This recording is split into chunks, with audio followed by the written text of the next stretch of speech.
If Tony Abbott had have allowed his party a free vote, and Julia Gillard had have voted in line with her own party policy, well, today we wouldn't be fighting for marriage equality.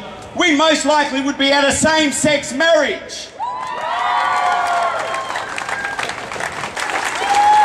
Thanks very much. It is so fantastic to see so many of you out here again. You have come out week after week, month after month, year after year, and you are on the verge of victory. You have helped change the debate in this country, and the momentum is irreversible. And you've come out not just for yourselves, because you know that every one of you here deserves the same right as everyone else to frock up and have a celebration and a declaration of your love in front of your family and your friends. You've also come out for others, for those kids who are in country towns, who are working out who they're attracted to and struggling with it and want to hear a proud message from their parliament that their love is just as equal as everyone else. But you've also come out for basic principles of democracy, equality and liberty, because until every one of us enjoys equal rights, we as a society are diminished. In ACT, where we recently had a minority parliament and it was up to the Greens to decide which of the other parties would form government, well, we struck an agreement with Labor, and item 8.3 of that agreement is very simple, and it contains 4 words: legislate for marriage equality. And we are going to see that reform soon. So please, I know many of you may think that this is a bit like Groundhog Day. The last rally I was at, I saw a banner that said, "I can't believe we still have to protest this shit." Well, it won't be much longer, and because you've come out, and because you keep coming out in ever greater numbers, it is only a matter of time before the law changes. But yeah, I'm Stella, I'm 14. I like music, walks on the beach, Harry Potter, playing guitar. Harry Potter! And girls. But yeah, I'm gay, and that's how I answer people when they ask. I never make a big deal of it, I'm just me. That's how I think it should always be. Sexuality should be a defining aspect of anything, not my personality, friendships, not my ability to find a job or buy a house, and certainly not how I'm viewed by normal people and how normal people, and my right to marry the person that I love. If every single person in Australia was granted equal rights, it would be one step closer to eliminating homophobia in the classroom and to eliminating homophobia altogether. This is what our generation has to accomplish. That's what I'm focusing my life on, to let other kids like me know it's okay to be who you want to be. That this is the world who accepts you for who you are, regardless of what you look like and who you love. Right now there are too many kids who are so deep in the closet they're basically in Narnia, simply because they're afraid of how people will see them. When what they should be hearing is, hey, it's your life, you do what you gotta do because I love you because you're a good person. And those words could save a life.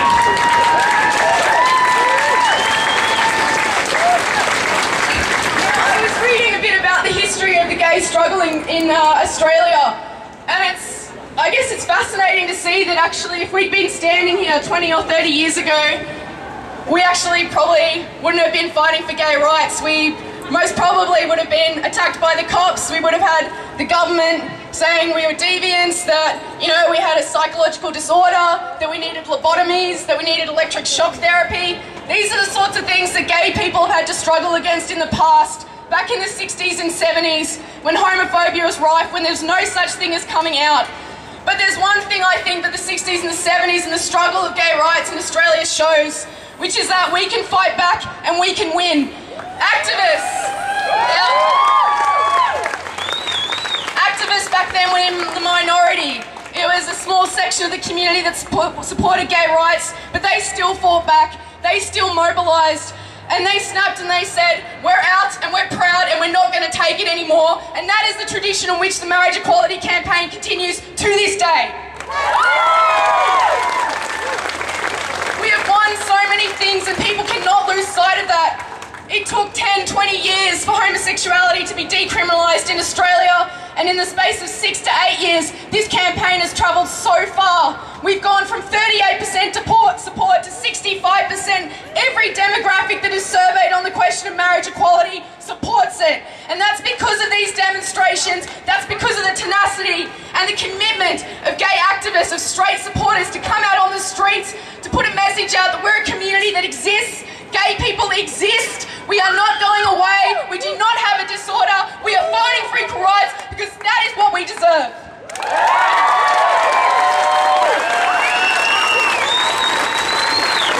We have won policy changes from the ALP. 10,000 of us marched on Sydney. We took it to the Labor Party. We said, we're not going away until you change your policy. We're not going away until you legalise equal rights. And they were bloody forced to change their policy in support of marriage equality. But they bloody well copped out with this conscience vote. And don't anyone forget it. When the ban came in 2004, there was no ALP conscience vote. That was a binding position. Just like when the ALP decides on any other questions of health, education, wars even, it's not a conscience vote, it's a binding vote. And equal rights should not be up to the conscience of individual bigots in the Labor Party to deny millions of people their rights.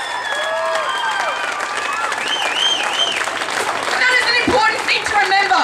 There is nothing wrong with us, there is something wrong with them. 100 of them. They are the problem.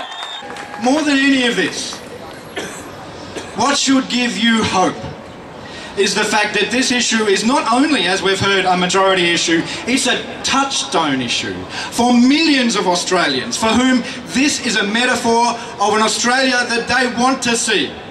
An open, respectful, equal society.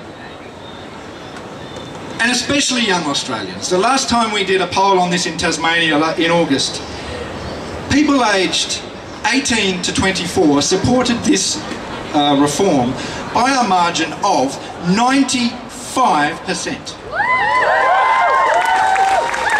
The polling company rang me and said, Rodney, we've never seen a result like this, ever, for any demographic on this issue. For those young Australians, most of them, of course, are straight. Like I said, this is a touchstone issue.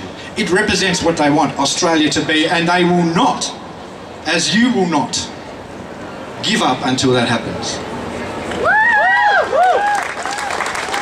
So if you go away from this rally asking yourself, what can I do next? There is only one response in my mind. There is only one question you must ask yourselves, and that is, who do I talk to next? Who haven't I spoken to about this yet? And talk to them why it's important to you.